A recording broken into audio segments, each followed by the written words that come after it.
All right. I was thinking about, let's see. Welcome to the Bounty Hunters. This is the weekly Star Wars show where we cover Star Wars characters and character spotlights. But currently, we are watching Ahsoka, and we'll be doing weekly reviews on this. This week, it's episode 4. There you go. That's what you wanted to say. Yeah, well, I mean, kind of. I was actually going to say, all right. So, welcome to the Bounty Hunters, and this episode of it, we're covering Ahsoka, episode 4. Is it the greatest Disney Plus show ever made? No. Let's find out. No. And/or episode, I should say. I meant to say episode. Greatest episode ever made. Not. It is a fantastic episode. It is top tier. All right. I meant to say greatest episode ever made. Maybe I'll edit that later. I'll do a voiceover or something. All right. So, as always, we're going to talk about it now, and then there will be a very clear spoiler thing. And if you don't want spoilers, then you can just wait until you watch it and then come back and watch the discussion. Yep. Overall, out of a 10, the Canadian, what do you give it? Tough. That's a tough thing to bring on me right away. That's a tough one. At least a 9. I don't know, man. There's a lot going on this episode, and everything that happens is done so well to me. I've always said I would never give it 10 because that's ridiculous. But I so bad. 10 needs to be like perfection. I could rewatch it every second.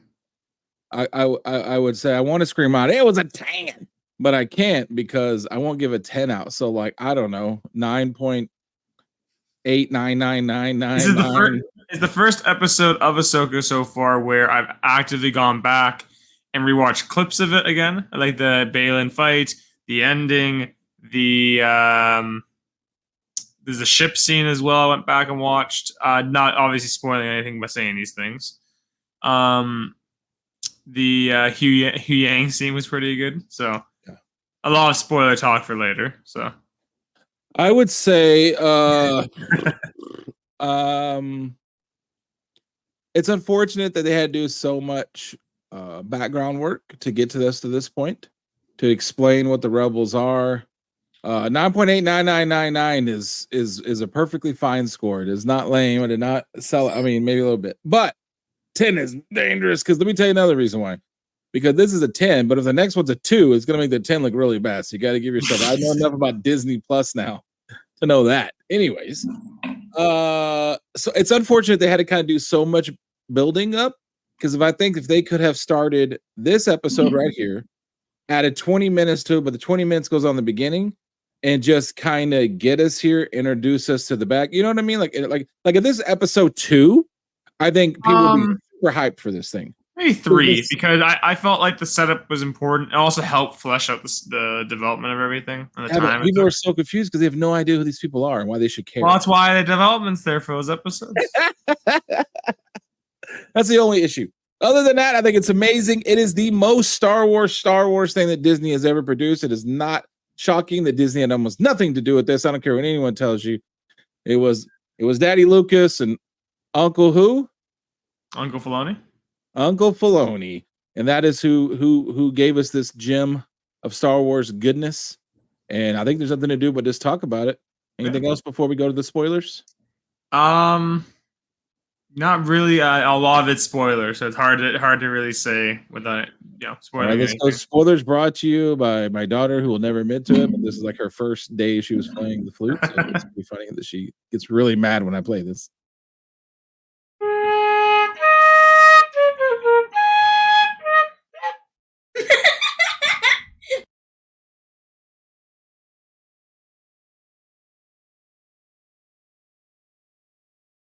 All right.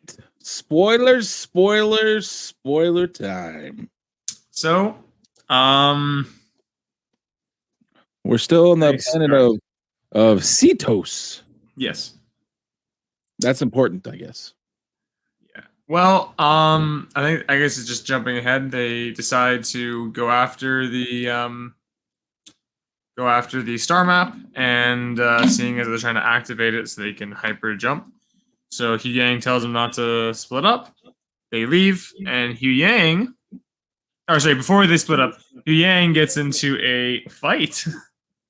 Yeah, he goes. He has to go outside to repair the ship so he can get it going. Seemingly to repair the ship, and then he gets attacked by our favorite assassin droids, and he actually puts up a decent fight for being a boom. I love that. I was great. I was like, as soon as he had fisticuffs, I was like, "Whoa, here we go!" And it makes sense. Obviously, trained Jedi. He's not as fast or as mobile as an assassin droid would be, but he obviously has the responders for that to take on a fight. Yeah, it was pretty good. It was a pretty good fight for android fight. I mean, obviously, the little part of me was like, these are assassin droids. He is. I mean, but you can always say after being hanging out with the Jedi for 1,000 years or however long he's been doing it, he might have picked up a thing or two. So like you can say that, and he didn't really like beat. He didn't win. No, he didn't win. He was screaming just help the entire time. So like, it worked for me. It did work for me.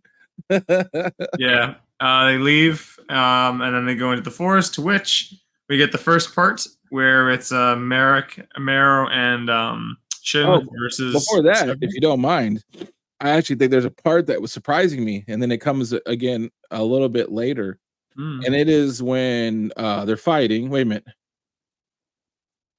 Maybe that's during the thing. Maybe it's coming up. It's some part in these scenes. And they're fighting, and yeah, no, I guess it would be coming when the part you're talking about. Sorry to interrupt you. They're fighting, and she doesn't believe that her Padawan's doing very well. That's so much later, yeah. Yeah, she picks up a bad guy and puts him in the way of the blaster, and he gets shot, and then does that. And that's not very Jedi. That's not very light side of her. And later on, there's more evidence that she's letting her feelings get the best of her. So I find that interesting. It's not super concerned just because the modern world of Star Wars, but if this was 20 years ago, that'd be very concerning because like, she's doing great stuff here, doing little dark side stuff. Yeah, human shields here. Yeah, no, they made the fight. And great fight build up. And there it is, and there's all the theories put to dust and all that stuff. Merrick was not Cal Kestis. He was not Star Killer. I loved it. He was a guy, and now here's the interesting thing though, was obviously when he died, that Night Sister magic left him. Like when Savage gets killed, the Night Sister magic leaves him and returns him to his puny state, I guess you call it, before he became a guard.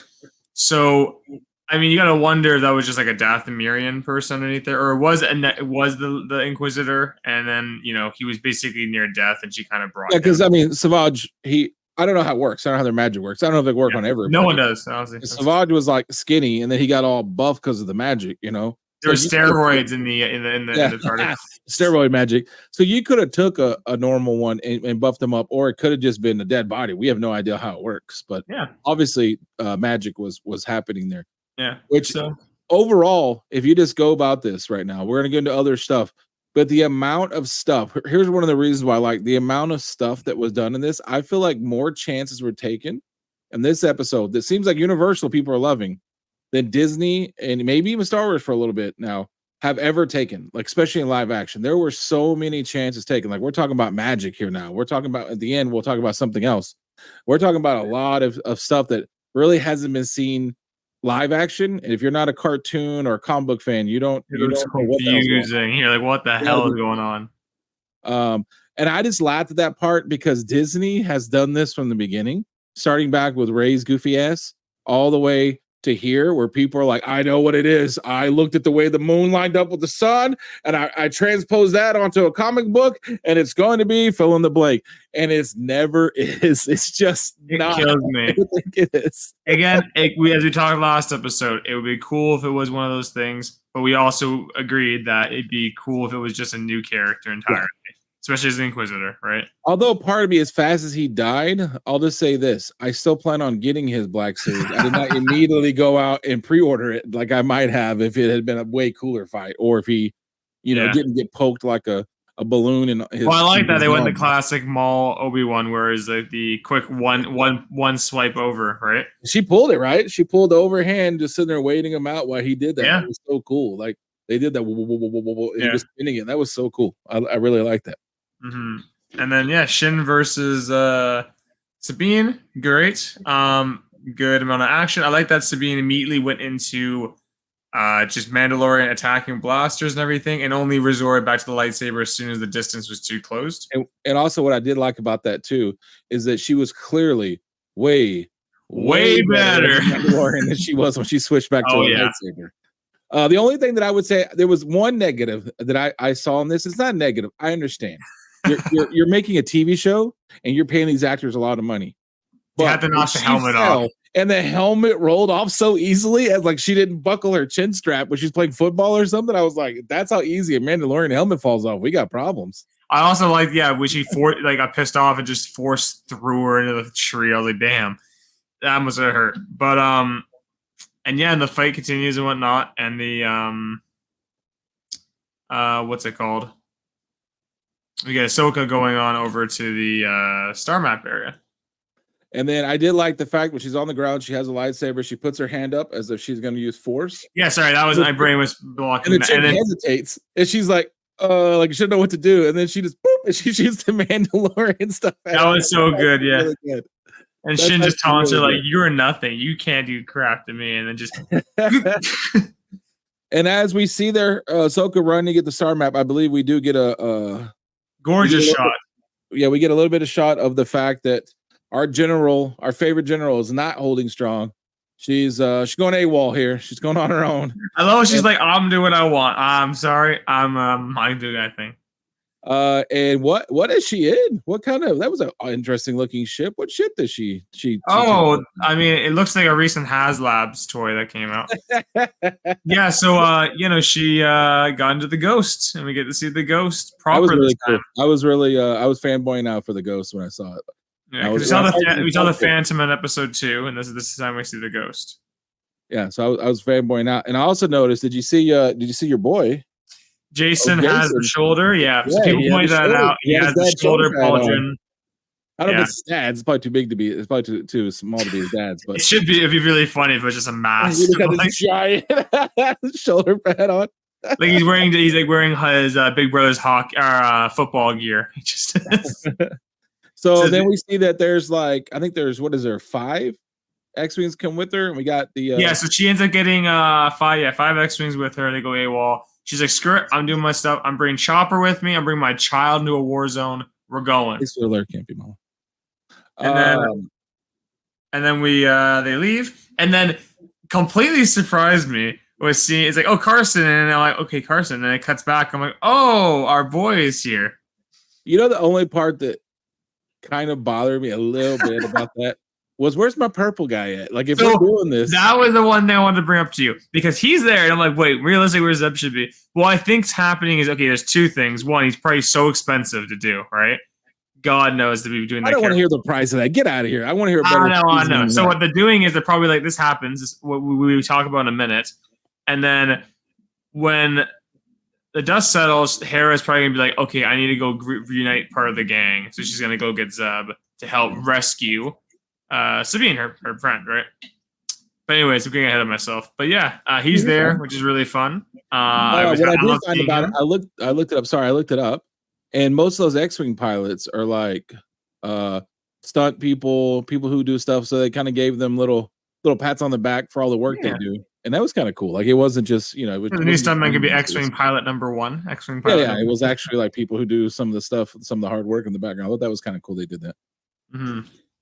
And so they're on their way. They're full blast heading out, trying to save. I was wondering when they were coming. I'm like, what's going to happen in terms of like when they hyperspace off? And I'm back in my head. I'm thinking, what's going to happen when they arrive? And I didn't quite guess whether it was actually going to happen or not. Well, I thought that it was going to be interesting because our heroes kind of already took care of most of their Air Force. Like, there was there's not really any starfighters. So. Yeah, and so I thought this is going to be a problem. Then I guess does that just lead back to the confrontation? That leads to the big moment where what's his name? Balin sat there. I love it. He just sat there with the robes over his head, just kind of. Obviously he's cold. He's just like, God damn, this planet sucks.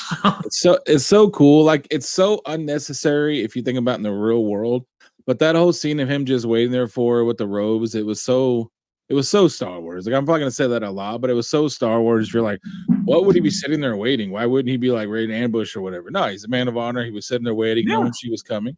And then Technically he still stood up Jedi and in his mind, right? we got the reveal, and we got a lightsaber duel that if you break that down, because I watched it twice, it is actually a really good lightsaber fight. That there's all kinds of subtle stuff going on. Like it was very well choreographed, better than in a long time. Honestly, like that was a really good. It was one of the better ones. It's probably the best one they put to the TV, I think. Oh, 100% best TV one. 100%. Like the close second would probably have been. I can't even really think of one. Like the Obi-Wan Anakin fight, Obi-Wan Darth Vader fight, the Anakin Kenobi had some great moments with the fighting, but it wasn't like a super fluid fight. Like every moment was perfection because he kept jumping between stuff. But the two moments for me in that fight that I really enjoyed was the Balin had one maneuver where he did a spin that was actually really cool. Like how quick really it was and the power, right? And on top of that, the his stance he keeps going into. He kept being like a knight. He basically was a knight, holding it out straight up high. And I saw it instantly, as you know, I'm a big nerd fan here, him going into the Qui-Gon stance. He did. High. I thought about you when I saw that. I was like, what is he doing with the old Qui-Gon? Oh, what's this I see? The old, yeah. My the black suits I have a Qui-Gon. That's how he stands on my shelf. As he stands with his little, his little as he should. As he should. I was like, so yeah. She only fought with one lightsaber, though, correct? So yeah, that was interesting. I was like, why is she not pulling the both out? But then, kind of think about it. Whenever he hit her lightsaber, he's using two-handed heavy strikes. It always sent her like scuttled back. Like there's a lot of power. He's very powerful. Yeah, I read a thing. People I'm not sure how in the canon doesn't seem like I can remember, but there was that one moment holding with the one hand and it was just both sabers, and she got hit. It might be too much power for her to like. Because there was that one moment where it's that shot that you want, right? Comic book, video games, TV, it's all the same. You got them nose to nose, lightsabers in between them, and they're when he was pushing his anger, and then he just went like boom, really hard and pushed her really hard. I was like, dang, he's super strong, man. Like he doesn't like Matt. How tall he? I don't. They obviously don't know the character's heights, but Ahsoka is generally tall in her older age, right? If I remember correctly from Rebels. Well, this character the person's playing her is pretty tall, so she's gonna be tall. He's massive. This guy is like this guy has to be like 6'5" or something, right? Yeah, so the other thing was there was some talk, because the way he was talking in reverence of his fellow Jedi, there was some talk of that maybe he was going to be a fan of Ahsoka and a fan of Anakin and Kenobi and all their shenanigans. Trailers, yeah.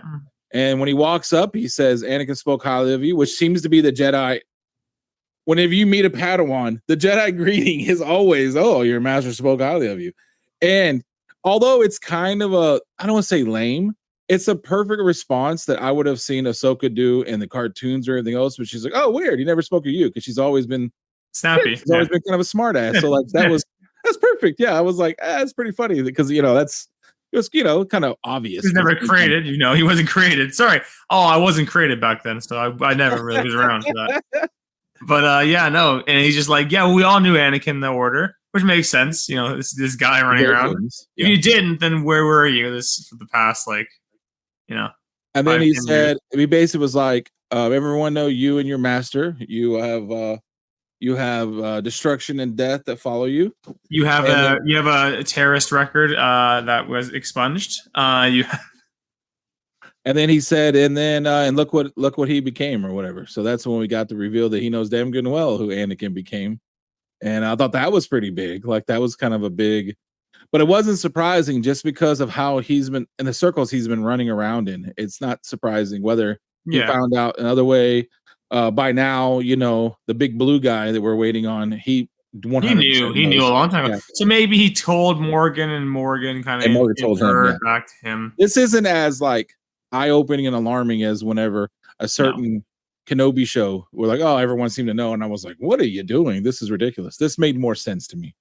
And it was a good fight, and then what I also liked about the fight was Ahsoka didn't win, like she wasn't winning this fight, but she really wasn't being aggressive because she was just trying to get that damn ball. Like the whole time she's trying to get the ball, and she was fighting him off but reaching for the ball at the same time. So I actually liked the way they did that too, because it made him beat her, so you're scared of him, but it didn't make her look like a chump because she was just trying to get the damn ball. She wasn't fully focused on just beating him. She needed to get that first out of the way. But yeah, then in the moment, Shin comes in and Ahsoka's like, "Oh dear God, Sabine's dead." In her mind, she's like, "She just died." So what does she do? Does she handle it correctly? Does she say, "Oh, fair game, everyone's going," or does she dark side it up a bit? And what does she do to that poor girl? Yeah, fucking kill it. Boom! Send dude like poor Shin. She's like, she shows up. Oh, I've made it. All that running probably took the wind out of me. Just hard breathing, and then Ahsoka just yeets her to the wall and conks her out. And I love that part. And then Balin's reaction to that pissed him off more than anything. Because you don't see it. He's probably thinking the same thing. Like, we're Jedi. You know what I mean? We're not supposed to pick up a Padawan and throw their ass through the stone like you're trying to break her in half. You're not supposed to do that. But I loved it because it just gives you that flash, because all of our heroes, the Jedi parts, they don't do that often. The most you see them do is like jump 3 stories in the air, or they win in a fight, but you don't really see them just do something crazy like fold somebody up like a brutal, chair. like what they really like, or anything. Like when Dooku threw Obi-Wan into the thing and pulled it down on him, right? Like that was pretty visceral, but not as intense as getting sent through a giant rock. And so she was able to grab the ball and it scorched her hand. Yep.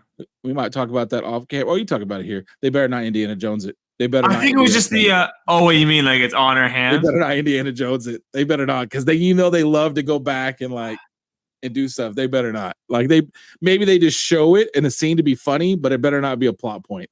Her glove better not give like the direction. Well, I can't. That'd be really funny. But I can't imagine, because she's not there, right? She's in the world. Well, she's in a different place, right? When I saw her hand, she's like, oh, like because of who it is, because it's Lucas. I was like, oh Jesus, that's an Indiana Jones story, because they love doing that stuff. They like bringing. Yeah, they love homaging back to there. But Sabine runs in and she gets happy and excited. Their friend's alive, and holds the ball at hostage. She does. And what's his name? He smacks her off the rock instantly. He's just like, I'm done with this fight. And he yeets Ahsoka off the cliff. Which I was waiting the entire time after that happened. I was waiting for her to just be hanging off the edge, on the bottom. Lightsaber in hand, something to the rock or something. Like I was expecting that. But yeah, and I legitimately was kind of shocked but impressed with Balin talking to Sabine. Oh my God, he was great. Like he's like, on my word and my honor, like we're going to get your friend, like reunite you and all that, and like he's being honest. That's the funny thing. He is being honest. It's just what happens when they get there. This is when it's like I always say, I like having no names in Star Wars. Like I don't like being distracted by somebody famous. But this is what happens when you get an actor, like a professional freaking actor that doesn't matter if he's playing in Jeddah or a cop in like New York. He's giving you a scene, because that was awesome. He talked to her. It said everything he needed to say. He didn't push too hard. She had the gun right there. But I did see the moment he kind of like stopped and like took it all in. And did you hear that there was like a horn or something when he took it all in? And I'm not sure it was just ambiance music, but it was obviously there. I mean, they know what they're doing. But that's when he said, I know that your friend is all you care about. And what did he say? Your family died because your master didn't trust you. What is that? What do you think that means? Because this last time we saw her family, they were alive. The Wrens, and they died on Mandalore. Apparently, the whole Wren family. And so I wonder if she wasn't able to die with her family or help protect them because she was off training to be a Jedi. I think that's probably yeah. She wasn't there to help them in the fight against the Empire. And her master said, "No, you can't go back. You're here with me." And then that happened, and that because you can see what that would cause a big. And then she probably was like empathetic about it, being like, they're at the Force or something or another, and that pisses her off, right? And so he starts talking about Ezra's the only family you have left, and look, it's not a big deal. Just give me the ball. We'll get on this ship and we'll go get Ezra. Like, you can trust me. I'll give you my word. Nothing's going to happen to you. We're going to go get Ezra and you can have your family back. Just hand me the ball. Like, and at the end of the day, she could have shot the ball. Sure. Like she could have. And that was the right thing to do. But she wasn't getting off that cliff alive. If she had shot that ball, she ain't making it out of that situation. So if she had shot that ball, she's also dying. Like there's no way she's getting out of that situation alive, in my opinion. Yeah. So yeah, he talked to her and she handed him the ball, which I was actually surprised. Like, not surprised. I was surprised, but I was just like, okay, that's really interesting. What's gonna happen then, right? So yeah, because you have to have a point of view of like a hero to go with them to see what they're seeing. And oh so, yeah, no, or at least that's how we're gonna get, like, my mind. Like I said, the explanation of their backstory, and you have to have someone to tell the backstory too, who doesn't already know it. So, but Sabine starts choking, and then he hands the ball, and he was like, good choice. We're gonna get through this together. Don't worry about it. You can trust me. And all of a sudden, she's like, oh. And then behind, and then Shin's there, and he's like, Shin, calm down. We made an agreement. I'm a man of my word. I give her my word, and she let go pretty fast though. That was cool though, seeing like the force choking too. I'm like, oh, the anger sets in. Yeah, because here's my thing. Like, I'm sure there's going to be some kind of switch up, right? Like, there's going to be some kind of flip flop. The way Disney's going for multiple reasons. One, there's a girl and a guy, and I know people don't like when we talk about it, but Disney doesn't normally like to make girls bad guys. I'm not sure why, because I think they make amazing bad guys, and so I think they might actually. You think it's going to be the young one? No. That's going to switch. I think it's the other way around. I think the young one's is gonna do it because just because I think Disney's gonna make it that way. No. She's too feral. She's gonna die. That's why they're gonna switch it on you. I think that to me, if they do that, I'll actually be upset. But I think that's what they're gonna do. I think they're gonna double switch it on you, and they're gonna make her save them, girl power, and save the other two girls, and then it's going to be him that's going to be the one that goes too far with the power. No, I hope not. Well, I don't hope so either. I really hope not. I need her to just be angry, vengeful, like pure, just dark side. Here's what Butter gets it. Butters gets it. She said girl power. She gets it. She understands. I just want to quickly bring up, this is a really random moment for me. When he was breaking the star map, that just looked cool as hell. Just holding the lightsaber upside down, holding it, just blasts it. Yeah, he had his lightsaber. He put the ball back on the thing. They confirmed. I guess we should have talked about that. While they're all down there, the witch and all her robots are up in the big space ring. The hyperspace ring. They're trying to get the coordinates, and it's a long process. It was really well done, honestly. Like, it's a corny process. Like, the clock is ticking down, but it was really cool because they do have to get the coordinates, and it's like the longest jump ever. And it's taken all these droids like a long time to do it. And whenever he puts the ball back in there, they're able to finish the calculation. So he takes his lightsaber and just lights it and cooks the ball until it explodes.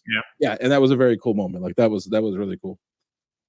And then we got the one of their cool moments for me watching the episode is when the New Republic shows up. We would just annihilate everything. Once that anger gets a hold of them, they like he said, they get a little feral. They get a little they don't think it all the way out most of the time. They get a little. That's what's great about Star Wars to me is like, it's so cool because I don't have that breaking moment. You know what I mean? Like, in modern TV shows or movies, you have this like 102-pound supermodel who is holding a sword that's heavier than her while she's just obliterating all these like 6'6", 250-pound bodybuilders. And in Star Wars, it makes sense, right? Because you have magic, you have force, which is kind of like a magic, and then you have lightsabers. So I think it's super cool. Plus, I don't know, there's something cool about, like you were saying, the little blonde girl being like always on the verge of losing it. It seems like is super cool. It just comes out constantly like any, if you were to like wait and if you were in front of her in line and you like pulled coupons out, she'd just kill you just in the spot. So that you see that they actually did put her in handcuffs. They don't trust her enough not to have which I was like, oh, thank you for doing that. Listen, at the end of the day, she is a Mandalorian. You need to put her ass in handcuffs probably, but so they take her off, and then at that moment is pretty much when the backups arrive. Here comes the Hera and the Republic, and I'm like, oh, what's gonna happen here? What the hell is gonna happen? And then the moment where like Morgan's in the ship going, they're in our way. Doesn't matter. Just go. Yeah, just send it. They're like, and I'm like sitting there going, what the heck? And I'm like, oh my God, yeah, they're gonna be inside the middle of the ring when it goes off because of how big it is. And I'm like, what the hell is that gonna do? And EMP basically. Listen, this was so much better way to handle this than that movies that we don't talk about. This is the way to handle it, because if this is it, it's fine. It makes sense. Like, that force of power, not force power, force of power shoots out like you said, EMP knocks them out of the way. They can't control their ship. They might lose power for a little while. It makes a lot more sense. Crash. Then I can go and take off an entire fleet because then why doesn't everyone do it? Just set a droid out to do a fleet. This made sense. I don't think it was an accident. I think it might have been done on purpose, to be honest with you. Probably kind of reset the coil. But I also really laughed when that happened. I'm like, that's really cool. And then the X-Wing started freaking out. In my head, I'm going, all right, time for every named X-Wing pilot, non-named X-Wing pilot there to die, except for Carson the Ghost. And what happens? All of them die except for the Ghost, Carson, and one other X-Wing who we don't even see who's in it. This is the moment, like my dad was running Star Trek as a kid, and when I was a kid, and this is that moment. I don't remember what color it is. Red shirts. Is it red? And that's that moment where you're starting to count who's got the red shirts in the cockpits because all of y'all are going down. There's going to be like one or two that survive, and it ain't none of you guys. Like the alien guy that we don't know about, never seen him before. You're gone. Sorry, buddy. All the other ones are gone. And so that's it. They take off. We're left to watch it, and then to me, the craziest moment is we have the famous saying in Star Wars. Little Jason, son of a Jedi, said, "Mom." Like very like seriously, I have a bad feeling, Mom. And which I thought was cool because now we're like, oh, it is always the red shirt, but it's confirmed it's always the red shirts. Because that's cool because now not only did you got saying in, but then like what kind of feeling does he have? Is it a Jedi feeling? Is he's getting like if he's getting a force sensitivity type of feeling? Did the breakfast burrito kick in and he's got to use the now the part that I was shocked. I was shocked that they did this. Like I was saying before, this is the most chances Star Wars ever taken. I'm here for it. It's not boring. This isn't nothing. This is big time. Holy crap, what's happening? I guarantee a lot of people, hopefully if you watch this, you watch it with somebody equal. Like if this is the third time you ever watched Star Wars, you're like, what is going on? And hopefully you did not watch it next to somebody who's a nerd like us, because I wasn't sitting there going, oh, that's neat. I was like, holy crap, when I was watching this thing. I wasn't calm about it. When Disney bought Star Wars, we were all hoping for amazing budgets and amazing cinematography. And you know where I'm going with this, and amazing looks. This might be the first time that I said, thank God Disney has the ability for animation and power. Because like we talked about before, that transition from her floating in water or whatever it was. So you look, I'm like, oh, he's not hanging off the cliff. Okay, cool. It's the panning of the cliff. Don't see her. I guess she's in the water. And it pans in the water, kind of turns into like cosmic. And then we see her lying down. And then, And then she's in the world between worlds. As far as we know, she's in the world between worlds because I don't know what else. It looks just like it. Minus it's a little more blue than white, but it's still blue there. Instead of black and white. But she's sitting there, and then you hear this voice, and it says, "Hello, Snips." Yeah, hey, hello, Snips. And I was like, "No, they're not. They're not." Which is pretty funny. That's the first line you hear is "Hello, Snips." Yeah, like nice. And she says, "Master," and then she turns around to see Anakin Skywalker standing there, not Darth Vader. 3 version.